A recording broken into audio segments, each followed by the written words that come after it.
आज हमारा टॉपिक है रेस्पायरेशन। क्या? रेस्पायरेशन। रेस्पायरेशन में क्या होता है? ऑक्सीडेशन ऑफ ग्लूकोज या ऑक्सीडेशन ऑफ कार्बोहाइड्रेट। ठीक है। रेस्पायरेशन दो टाइप का होता है, aerobic respiration and anaerobic respiration.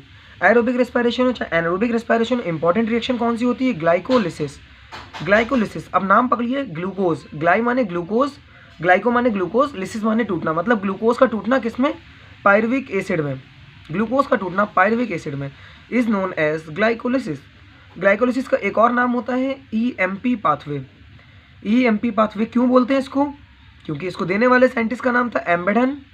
क्या बेटा? एम्बेडन, मेयरहॉफ एंड पार्नास, ये तीन साइंटिस्ट थे, इसलिए ग्लाइकोलिसिस को दूसरा नाम क्या बोलते हैं? EMP pathway. ग्लाइकोलिसिस में क्या होगा? ग्लूकोज का ऑक्सीडेशन होगा।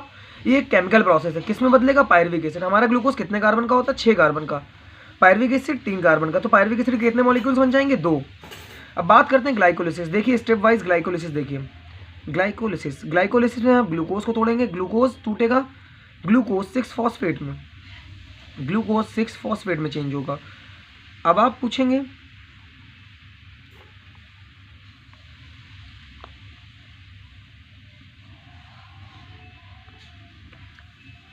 ग्लूकोज 6 फॉस्फेट, अब आप कहेंगे इसके पास फॉस्फेट कहाँ से आ रहा है? तो यहाँ से एटीपी होता है, हमें तो एटीपी बनता है ना। ग्लूकोज हमारा जो पूरा रेस्पायरेशन का प्रोसेस है उसमें हमें एनर्जी बनती है, लेकिन अब यहाँ पे एडीपी मतलब एटीपी हमारा यूज़ हो रहा है, तो यहाँ पे तो नुकसान हो रहा है ना। लेकिन परेशान ना होइए, यहाँ पे नुकसान हो रहा है, बाद में आपको गेन मिलेगा। पहले 10 रुपये का इन्वेस्टमेंट करेंगे तो आपको 100 रुपये मिलेंगे। ग्लूकोज 6 फॉस्फेट, यहाँ पे एंजाइम यूज़ होता है हेक्सोकाइनेज। कौन सा? हेक्सोकाइनेज। अब हेक्सोकाइनेज, हेक्स मतलब क्या होता है? 6। ग्लूकोज हमारा 6 कार्बन का मॉलिक्यूल है, इसलिए हेक्सोकाइनेज याद कर लीजिए, हेक्सोकाइनेज। ग्लूकोज 6 फॉस्फेट चेंज होता है फ्रक्टोज 6 फॉस्फेट में। किसमें? फ्रक्टोज 6 फॉस्फेट, ये इसका आइसोमर है।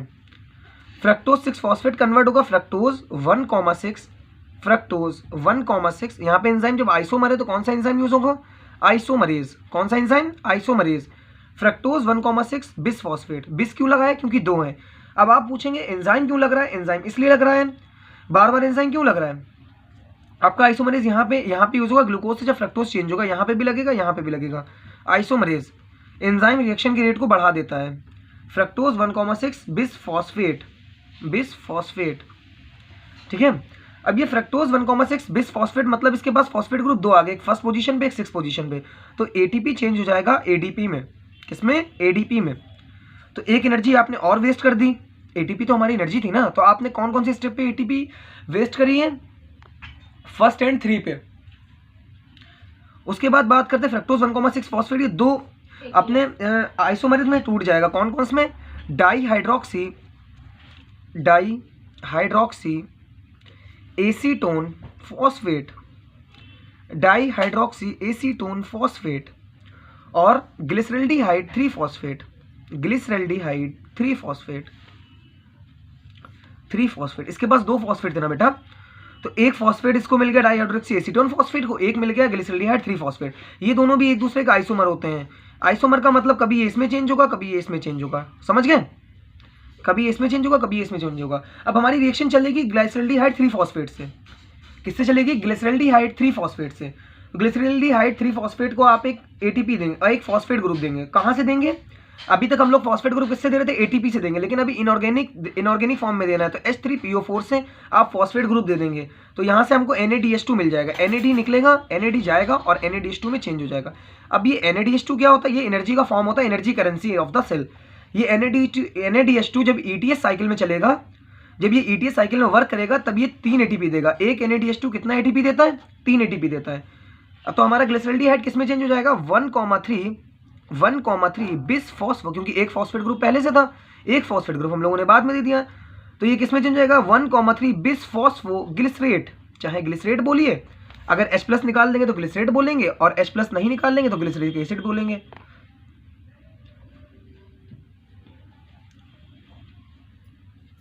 ग्लिसरेट। उसके बाद एक एटीपी यहाँ, एक फॉस्फेट ग्रुप यहाँ से हटेगा, तो फॉस्फेट ग्रुप जब दे रहे थे तब एटीपी का यूज हो रहा था, अब जब फॉस्फेट ग्रुप लेंगे तब एटीपी जाएगा और एटीपी में चेंज होगा। ये बेटा एक मॉलिक्यूल था, जब ये 2 मॉलिक्यूल था, आइसोमर हो गया तो 2 मॉलिक्यूल हुए ना। ये अगर सिर्फ इसकी बात करें तो 2 मॉलिक्यूल हो जाएंगे, तो एटीपी हमारे यहाँ से कितने मिलेंगे? 2 एटीपी मिलेंगे, क्योंकि ये 2 मॉलिक्यूल है। अब बात ये चेंज हो जाएगा 3 फॉस्फो 3-फॉस्फोग्लिसरेट। 3-फॉस्फोग्लिसरेट। अब यहाँ पे एंजाइम यूज होगा म्यूटेज। आप ये बताइए, पोजीशन चेंज करना है। आप पापा की जेब से पैसे निकालते हैं तो आप चुपचाप निकालते हैं, तेज निकालते हैं, आवाज करके निकालते हैं, म्यूट होके निकालते हैं ना। पैसे की पोजीशन चेंज हो रही है ना, आपने पापा की जेब से अपनी पास में डाल लिया तो बेटा पोजीशन चेंज हो रही है। तो यहाँ पे 2-फॉस्फोग्लिसरेट एंजाइम कौन सा यूज हुआ? म्यूटेज। म्यूट मतलब चुप होना। तो आप कोई भी चोरी का काम करेंगे, पोजीशन चेंज करेंगे तो कैसे? चुपचाप करेंगे, शोर मचा के करेंगे, चुपचाप ना। तो 2-फॉस्फोग्लिसरेट। यहाँ पे इनोलेशन होगा। इनोलेशन का मतलब होता है बेटा इनोलेस एंजाइम यूज होगा यहाँ पे। इनोलेशन में पानी निकलता है हमेशा, कहीं भी इनोलेशन की रिएक्शन होगी वहाँ पे पानी निकलेगा। इनोलेशन, पानी निकाल दिया आपने यहाँ से, क्या बन जाएगा? फॉस्फेट ग्रुप तो है ना आपके पास, phosphoenolpyruvate. Phosphoenolpyruvate last में बन जाएगा। यहाँ से फिर फॉस्फो ग्रुप आ रहा ना, यहाँ से फिर आप क्या निकालेंगे? एटीपी निकालेंगे। एडीपी चेंज होगा एटीपी में। कितने एटीपी मॉलिक्यूल बनेंगे? 2, क्योंकि यहाँ पे जो भी चीज़ें बन रही हैं वो कितनी है? 2 हैं। पानी भी निकलेगा, कितना निकलेगा? 2, ये भी 2। तो ऑल फाइनली स्टेप हमारा पायरुविक एसिड कितने बनेंगे? पायरुविक एसिड कितने बनेंगे बोलिए? 2 ना, 2 पायरुविक एसिड बनेंगे। एक पायरुविक एसिड में कितना कार्बन होता है? 3। तो 6 कार्बन का ग्लूकोज टूटा और 3 कार्बन में चेंज हो गया। आप शुरू से देखिए एक बार ग्लाइकोलिसिस को। आप ग्लूकोज हमारा टूटा ग्लूकोज 6-फॉस्फेट में। यहाँ पे एंजाइम यूज हुआ हेक्सोकाइनेज। ग्लूकोज 6-फॉस्फेट आइसोमर है फ्रक्टोज का, ठीक है। तो fructose six phosphate, fructose 1,6 bisphosphate, ATP ADP. अब बात कर एटीपी, फिर यहाँ पे एटीपी जो है ये fructose 1,6 bisphosphate dihydroxy acetone phosphate glyceraldehyde three phosphate. उसके बाद ग्लिसरल्डिहाइड 3-फॉस्फेट दोनों आइसोमर है तो यहाँ पे 2 मॉलिक्यूल बन गए H3PO4, इसको एटीपी देगा तो ये 1,3 बिसफॉस्फोग्लिसरेट में चेंज हो जाएगा या 1,3 ग्लिसरिक एसिड में चेंज हो जाएगा। एटीपी से एटीपी आएंगे 2, यहाँ पे 2 आएंगे। टोटल एटीपी हमको कितने मिले? 4। और टोटल लॉस कितना हुआ था? एक यहाँ पे, एक यहाँ पे। तो अब लिख लेते हैं यूज ऑफ एटीपी, स्टेप्स लिखेंगे। Use of ATP, use of ATP कौन कौन से स्टेप पे हुए? 1 एंड 3। देखिए फर्स्ट स्टेप पे यूज हुआ है एटीपी और 3rd पे यूज हुआ है। अब निकल कहाँ कहाँ पे रहा है? तो 7 एंड 10। गेन ऑफ एटीपी, क्या? Gain of ATP. एटीपी बेटा क्या? एनर्जी करेंसी है। जैसे हम लोग नोट यूज करते हैं 100 के, 200 के, 1000 के, वैसे हमारी सेल क्या यूज करती है? एटीपी यूज करती है। 7th and 10th step. अब नेट, अगर नेट बात करेंगे, नेट मतलब जितना नुकसान हुआ जितना फायदा हुआ। हमारे यूज ऑफ एटीपी कितने एटीपी यूज हुए थे? 2 एटीपी यूज हुए थे। कितने? 2। और गेन कितना हुआ? 4। तो नेट गेन कितना हो जाएगा? 4 - 2 मतलब 2 एटीपी। नेट गेन 2 हुआ और 2 NADPH मिले थे। ये देखिए यहाँ पे 2 मॉलिक्यूल थे ना, 2 NADH2 मिल जाएंगे। तो 2 NADH2 एंड 2 ATP का गेन हुआ। ये एटीपी तो तुरंत यूज हो जाएगा सेल के अंदर, लेकिन NADH2 कहाँ यूज होगा? ETS में जाके। तो टोटल रिएक्शन अगर लिखते हैं ग्लाइकोलिसिस की तो ग्लूकोज टूटता है 2 मॉलिक्यूल्स ऑफ पायरुविक एसिड में। इसके आगे बात अगली वीडियो में करेंगे हम लोग। यहाँ तक ग्लाइकोलिसिस कंप्लीट होती है।